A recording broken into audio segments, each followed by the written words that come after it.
Tokyo Olympic 2020 में क्या हुआ, केनिया के एक खिलाड़ी जो पार्टिसिपेट कर रहे थे रेस में, उन्होंने बहुत अच्छे से दौड़ा।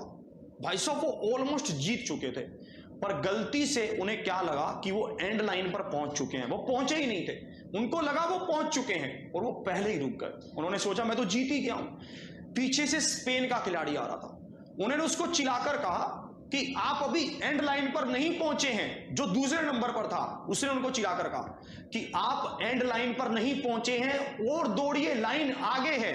भाई साहब भाषा कम्युनिकेशन गैप, एक दूसरे की भाषा को कैसे समझ पाएंगे। केनिया की खिलाड़ी उस बात को समझ ही नहीं पाया कि ये बंदा मुझे ऐसा कह रहा है। वो समझ नहीं पा रहा था कि क्या कहना चाहता है। उन्होंने इशारे से भी समझाना चाहा पर वो नहीं समझा, वो वहीं रुका रहा, उसको समझ ही नहीं आया कुछ। भाई साहब तो जो स्पेन वाला खिलाड़ी था वो आया, वो उनको धक्के मार मार के, मतलब थोड़ा सा ऐसा कर करके पुश कर करके उनको कहां पर लेकर गया, एंड लाइन पर लेकर गया। और उन्होंने क्या जीत लिया, पहला प्राइज जीत लिया। कौन से, केनिया वाले खिलाड़ी ने। और स्पेन वाले खिलाड़ी को कौन सा प्राइज मिला, दूसरा प्राइज मिला। फिर मीडिया आई, मीडिया ने आकर उनसे बात की। स्पेन वाले खिलाड़ी से उन्होंने कहा कि जब आपको पता था कि अगर आप उनको क्रॉस कर जाते तो आप पहले नंबर पर आ जाते वो, और वो उसको क्रॉस कर भी सकते थे, क्योंकि उस बंदे को तो ये लगा मैं जीत चुका हूं, ये तो वहीं पर खड़ा हो गया था। तो स्पेन वाले खिलाड़ी के लिए कोई बड़ी बात नहीं थी उसको क्रॉस करना।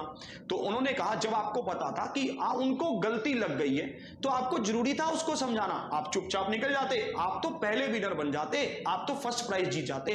तो उस खिलाड़ी की भावनाओं को देखिए उन्होंने क्या आंसर दिया।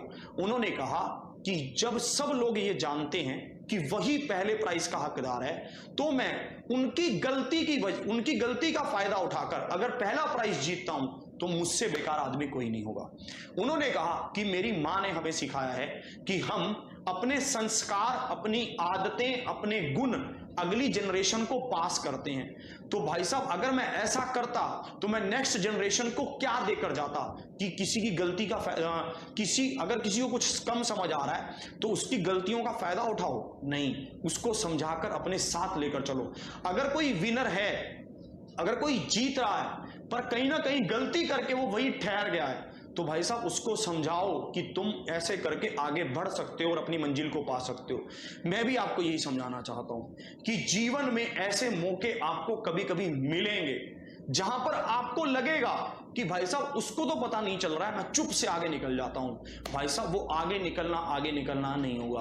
आपकी अंतरात्मा को हमेशा पता होगा कि आपने ये किया है, और भाई साहब उस पश्चाताप से आप भरे रहोगे।